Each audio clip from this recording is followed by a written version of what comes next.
Assalamualaikum warahmatullahi wabarakatuh.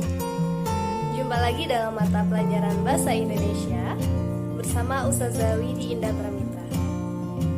Pada kesempatan kali ini kita akan memasuki bab 8, yaitu teks biografi. Setiap orang pasti memiliki tokoh idola. Mungkin tokoh idola itu adalah orang tua kita sendiri, kalangan selebritas, tokoh agama, ataupun pejuang nasional. Misalnya Raden Ajeng Kartini, B.J. Habibie, Muhammad Hatta, dan lain-lainnya. Tentunya kita memiliki alasan tersendiri ya kenapa kita mengidolakan tokoh tersebut.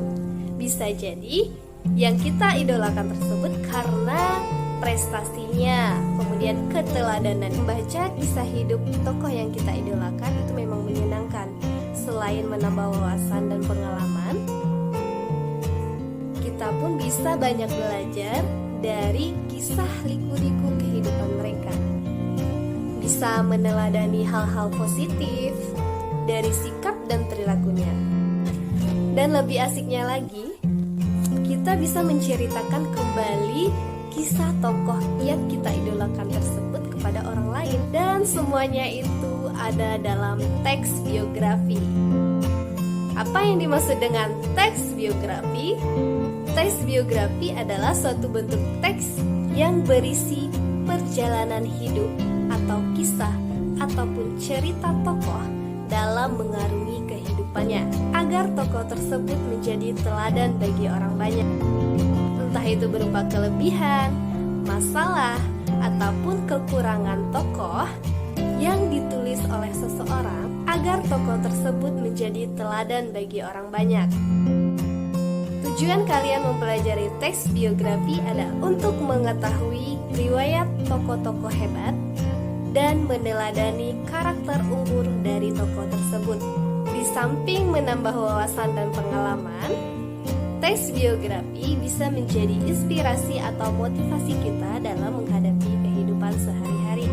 Teks biografi adalah teks yang menceritakan perjalanan hidup seseorang yang dinarasikan.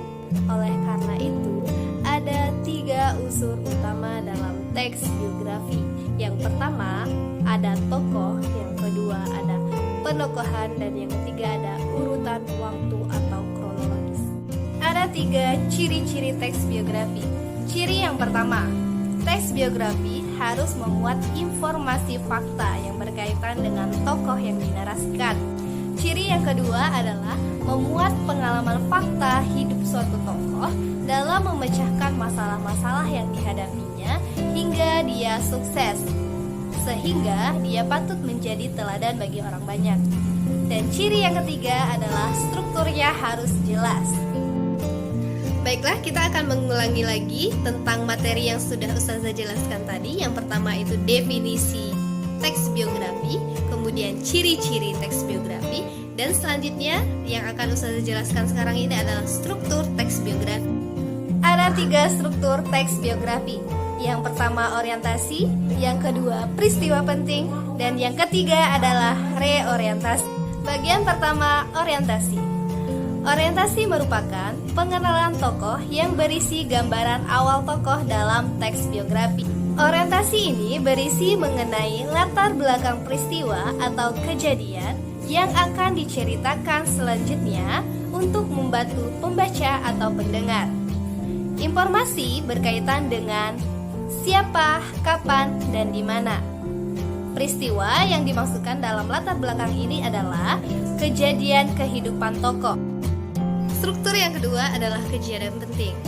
Kejadian penting atau peristiwa yang dialami tokoh disusun berdasarkan kronologis yang dialami tokoh terhadap kejadian-kejadian utama yang dialaminya.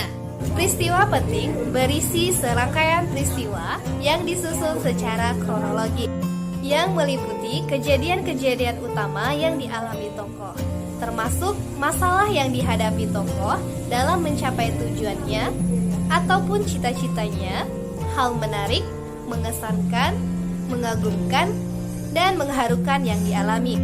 Struktur yang ketiga adalah reorientasi. Reorientasi adalah bagian penutup dalam teks biografi. Reorientasi merupakan pandangan penulis terhadap tokoh yang dituliskan. Kemudian, reorientasi ini memiliki sifat yang opsional, artinya boleh ada ataupun boleh tidak ada.